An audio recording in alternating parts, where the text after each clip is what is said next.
कर्नाटक नतीजों के बाद बीजेपी के हिस्से से एक और राज्य कम हो गया है। अब बीजेपी केवल 15 राज्यों में ही बची है।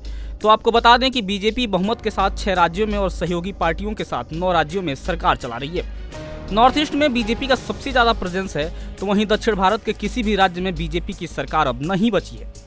मीडिया द्वारा पिछले 5 सालों के सभी विधानसभा चुनाव का एनालिसिस किया गया तो कई इंटरेस्टिंग बातें भी सामने आई। पिछले 5 साल में देश भर में 31 विधानसभा चुनाव हुए, इनमें बीजेपी को सिर्फ 6 चुनाव में पूर्ण बहुमत की सरकार मिली है। फिर भी बीजेपी ने 16 राज्यों में सरकार बना ली है। तो आइए आपको बताते हैं कि बीजेपी की कितने जगहों पर सरकार है और कितने एमएलए हैं। फिलहाल देश भर में 30 विधानसभाएं हैं, जिनमें 2 केंद्र शासित प्रदेश दिल्ली और पुडुचेरी भी शामिल हैं। कर्नाटक के नतीजों के बाद बीजेपी अब 15 प्रदेशों में सत्ता में है। इनमें भी अपने बूते में सिर्फ 9 प्रदेशों में उसकी सत्ता है, तो बाकी 6 प्रदेशों में गठबंधन के साथियों के साथ काम कर रही है। नॉर्थ ईस्ट के 8 राज्यों में कुल 498 विधायक हैं। इनमें से बीजेपी के 206 विधायक हैं।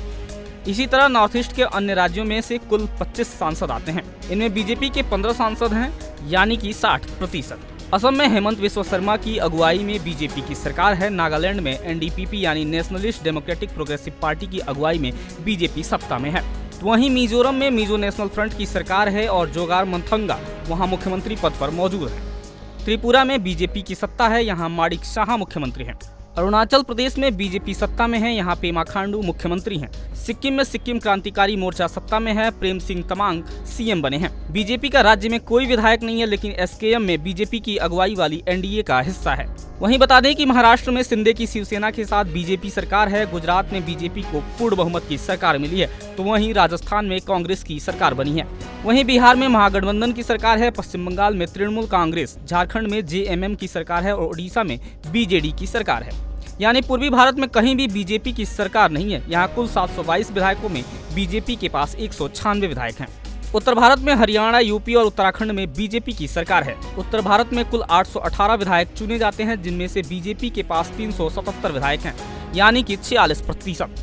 इसी तरह 189 सांसदों में से बीजेपी के 98 सांसद हैं, यानी कि 52%। वहीं अगर हम एमपी और छत्तीसगढ़ की बात करें तो बीजेपी और कांग्रेस की सरकार है। यहाँ कुल 420 विधायक चुने जाते हैं, जिसमें बीजेपी के पास 144 है, यानी कि 34%। इसी तरह बीजेपी के पास कुल 40 में से 37 सांसद मौजूद हैं, यानी कि 92%।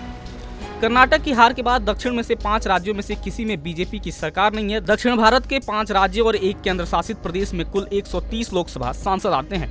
इनमें बीजेपी के केवल 29 सांसद हैं, यानी कि 22%। 25 सांसद कर्नाटक से और 4 तेलंगाना से हैं। दक्षिण भारत के इन राज्यों की विधानसभाओं में कुल 923 विधायक हैं। कर्नाटक चुनाव से पहले इनमें बीजेपी के पास कुल 135 विधायक मौजूद थे। कर्नाटक में बीजेपी के 40 विधायक कम होने के बाद यह आंकड़ा घटकर 95 पहुंचा है। यानी कि दक्षिण भारत के कुल विधायकों में बीजेपी के पास मात्र 10% विधायक ही बचे हैं। Bureau report, Navtej TV. देश और दुनिया की हर बड़ी खबर के लिए सब्सक्राइब करें नवतेज टीवी और पल पल के अपडेट्स के लिए बेल आइकन को दबाना ना भूलें, क्योंकि आपकी खबरों का भरोसेमंद साथी है नवतेज टीवी।